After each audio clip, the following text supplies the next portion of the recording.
Hello student, तो आज की जो वीडियो है उसमें हम इंपॉर्टेंट क्वेश्चन करने वाले हैं बोर्ड एग्जाम को देख करके पॉलिटिकल साइंस का। ठीक है, तो चलिए शुरू करते हैं। ये जो क्वेश्चन होंगे 2 और 4 मार्क्स दोनों में आ सकते हैं।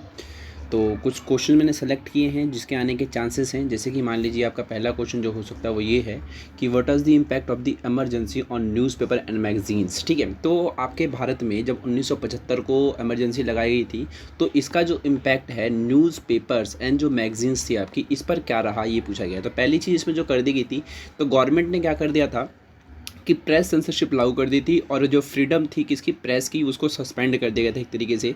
यानी कि इनको, यानी कि जो न्यूज़पेपर है या फिर जो मीडिया है उसको कुछ भी खबर दिखाने से पहले आपको गवर्नमेंट से परमिशन लेनी पड़ेगी। इसी तरीके की एक प्रेस सेंसरशिप लागू करी गई थी। ठीक है, तो यही चीज़ कर दी गई थी। और इसके तुरंत बाद क्या कर दिया गया था कि जितनी भी मतलब जो न्यूज़पेपर वाले जो ऑफिसेस थे उनके अगले दिन ही, जिस दिन इमरजेंसी लगने वाली थी उसके बाद से ही क्या कर दिया, वहाँ की इलेक्ट्रिसिटी काट दी गई थी। ठीक है, और ये भी कह दिया गया जैसे कि यहाँ पर लिखा है कि newspaper were forced to get prior approval for all material to be published. यानी कि सब कुछ, आपको कुछ भी जो छापना है आपको पहले क्या लेना पड़ेगा, आपको अप्रूवल लेना पड़ेगा। किससे भाई, आपकी सेंट्रल गवर्नमेंट से।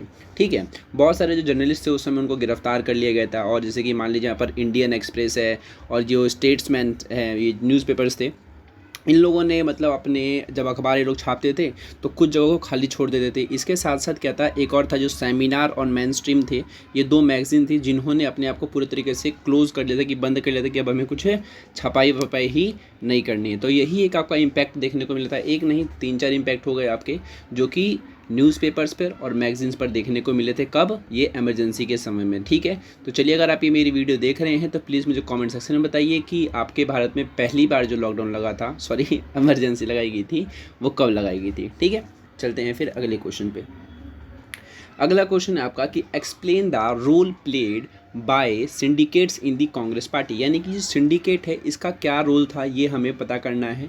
तो सिंडिकेट आपको पता ही क्या था, ये तो ग्रुप ऑफ पावरफुल लीडर्स था इन कांग्रेस पार्टी। यानी कि जो कांग्रेस पार्टी थी उसके भीतर ही कुछ पावरफुल नेताओं का जो ग्रुप था वो क्या कहलाया था, आपका सिंडिकेट कहलाया था। ठीक है, तो इंदिरा गांधी को प्रधानमंत्री बनने में जिसकी भी अगर महत्वपूर्ण भूमिका देखी जाती है तो वो कौन है, आपकी ये सिंडिकेट है। ठीक है, यानी कि सिंडिकेट्स के जितने भी मेंबर्स वगैरह थे पावरफुल थे एक तरीके से, कि के कामराज जो थे ये अध्यक्ष थे उस समय कांग्रेस पार्टी के, इन्होंने मतलब ये भी इसी सिंडिकेट में थे। इनकी मतलब बहुत ज़्यादा महत्वपूर्ण भूमिका देखी गई थी उस समय जब इंदिरा गांधी को प्रधानमंत्री बनाया गया। जैसे कि इसमें लिखा है कि Lal Bahadur Shastri and later Indira Gandhi were made prime minister with the support receive by syndicate. तो लाल बहादुर शास्त्री का भी और इंदिरा गांधी का भी। ठीक है, तो इनको जो प्राइम मिनिस्टर बनाया गया तो किसके सपोर्ट के द्वारा बनाया गया था, सिंडिकेट के द्वारा। तो आई रिपीट कि सिंडिकेट क्या है, आपका पावरफुल लीडर्स है इन कांग्रेस पार्टी। यानी कि कांग्रेस पार्टी के भीतर ही पावरफुल नेताओं का जो ग्रुप था वो क्या कहलाया, आपका सिंडिकेट कहलाया था।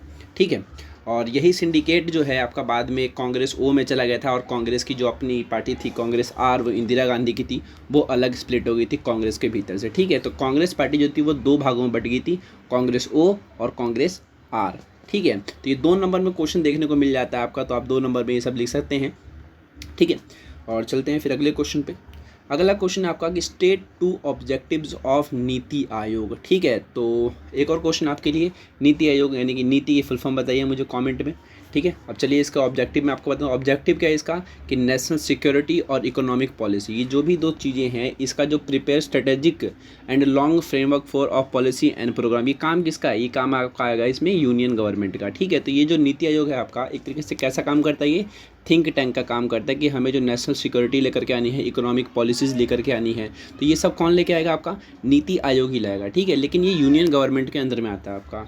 ठीक है, और इसका एक और है कि इसने बॉटम अप अप्रोच जो था इसने अडॉप्ट किया था। इसके तहत क्या करा गया था कि NITI Aayog acts in the spirit of cooperative federalism. Federalism पता ही है आपको, यानी कि फेडरलिज्म आपके संघवाद को कहते हैं। यहाँ पर 2 सरकारें होती हैं, केंद्र सरकार और राज्य सरकार।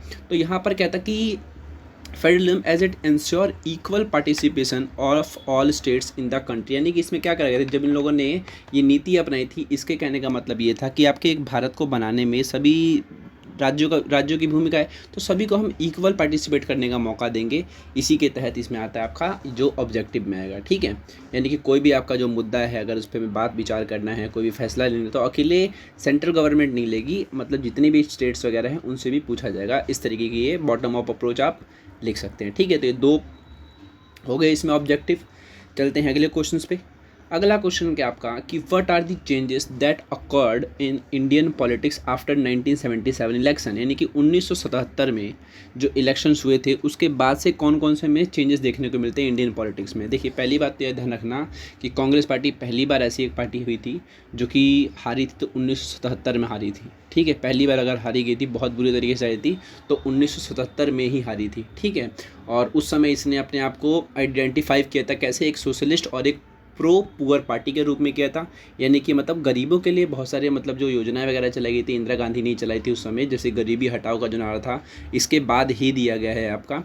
ठीक है, और इसके अलावा क्या था कि इस समय जो चेंज आया था वो आया था आपका अदर बैकवर्ड क्लासेस, जिसको हम ओबीसी के नाम से जानते हैं, इनके लिए मतलब एक तरीके से मूवमेंट चलाया गया था कि इनको रिजर्वेशन देनी चाहिए। तो वो जनता पार्टी की सरकार लेके आई थी मंडल कमीशन के द्वारा। तो एक तो ये आ जाएगा। ठीक है, और तीसरा, mass movement and protest become common in Indian politics. ठीक है, तो उस समय क्या हो गए थे, 77 के बाद क्या हो गया था, बहुत बड़े स्तर पर आंदोलन होते थे, प्रोटेस्ट वगैरह होते रहते थे। ठीक है, किन किन चीज़ों पर, कास्ट पे, रिलीजन पे, रीजनल आइडेंटिटी पे। रीजनल आइडेंटिटी का मतलब कि जैसे कि हम लोग मिज़ोरम के लोग हैं, हम नागालैंड के लोग हैं।